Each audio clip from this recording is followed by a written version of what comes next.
Hello and welcome to Wolfman Gaming. This is my Uncharted 1 Crushing Difficulty walkthrough, and this is chapter 11, also known as Trapped. And we start off this chapter by getting into this giant room and into a giant fight.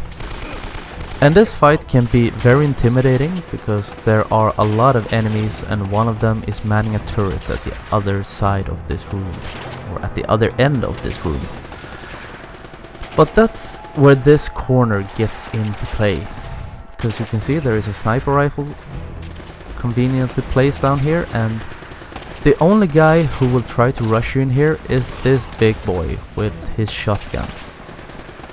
But as soon as he goes down, you are once again in your position of power, because no one can get you in here.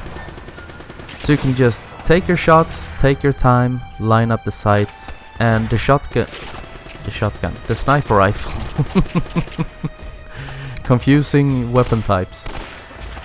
The sniper rifle is a one-hit kill on these pirates. There are enemies showing up later in the game that have body armor, and then you are gonna have to use 2 shots, I think. Or I don't know if the sniper rifle is a one-hit kill, but I think with the Magnum you have to use 2 bullets.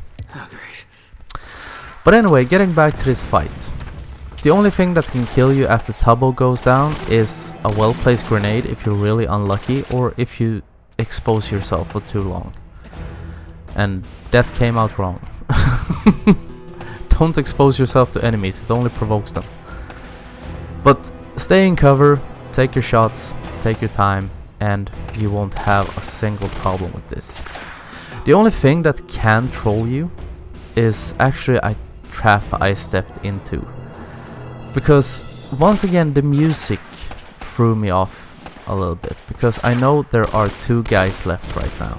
One of them I'm shooting at right now, and the other one is over there to right. Oh, there's even 3 guys.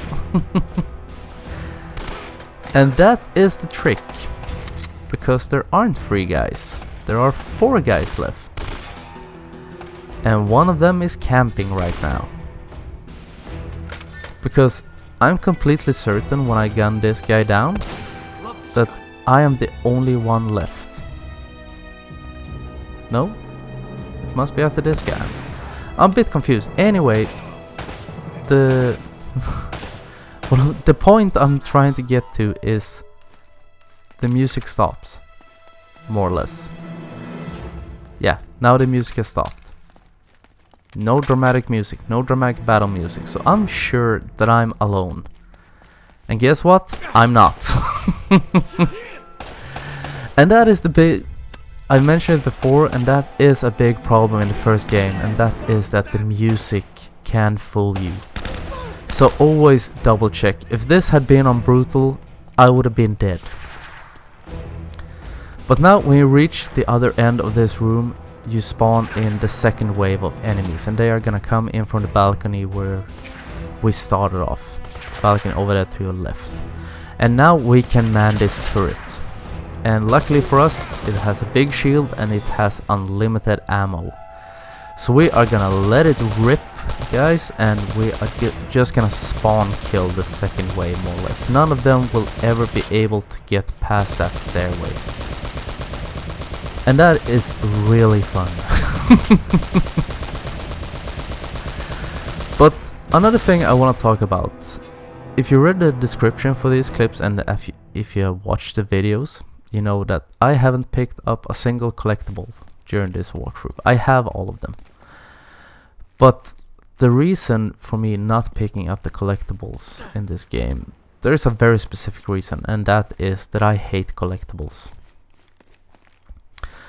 They don't help you get through crushing, which is the point of this walkthrough, so that is also another reason why I'm not picking them up.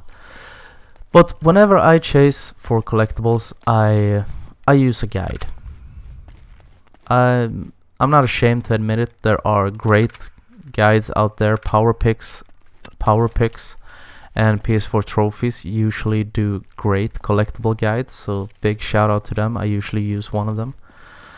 And I think collectibles are a really cheap way to prolong the gameplay. Because usually you don't even get a reward for collecting them all. You get a trophy or an achievement if you're playing on Xbox. But also you get usually hours and hours of frustrating gameplay where you just hunt around the map for that one little trinket or that one feather or blast shard or whatever. I know a friend of mine was looking for the last blast shard in Infamous for God knows how long.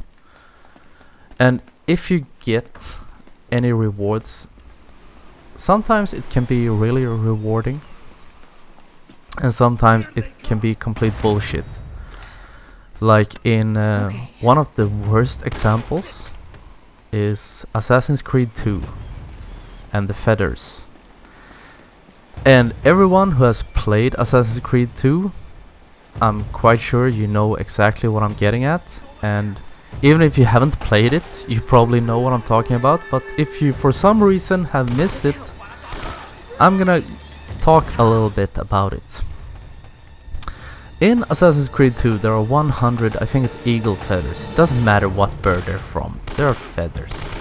Ezio, the protagonist, his younger brother collects them.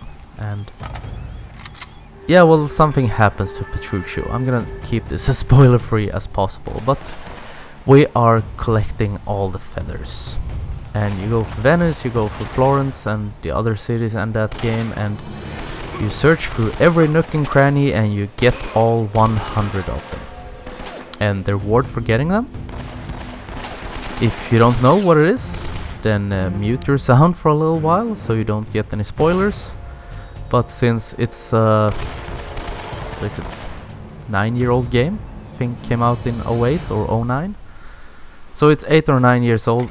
If you haven't found out yet, yeah, consider yourself. Spoiler alert. Just mute the sound. You get a 10-second cutscene which shows Ezio and his mother, and she gives him a cape. And there are some great capes in that game. Ezio always wears a cape. There is one that makes you so you can't get a wanted level. But this cape automatically puts you at complete wanted level, like 5 stars in GTA. And how is that for trolling? And if you go to all the cities in the game, you get trophies showing off the family colors or something stupid like that. But apparently right now there is an even worse.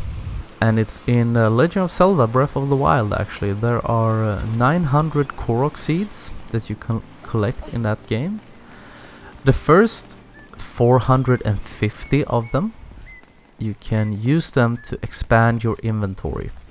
Also, a quick note here, this guy is packing a magnum, so take him out as fast as possible.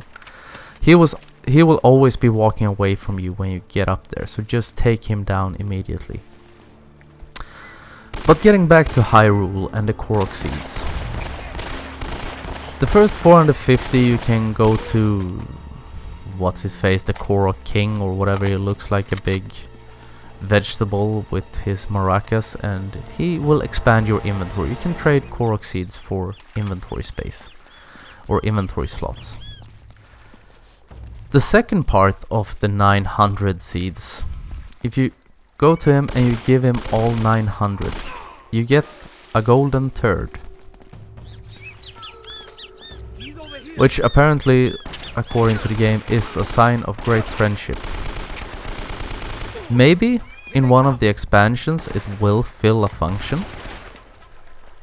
In as far as I know, it doesn't do it in the main game. It's just a thing in your inventory that shows that you and whatever his name is are friends. A big golden turd. And that is trolling your players. But anyway, I'm not gonna dwell on that. That is the end of chapter 11, and we are officially halfway through this game. So I want to thank you very much for watching, and I will see you again in my next video. So until next time, this is the Wolfman signing off.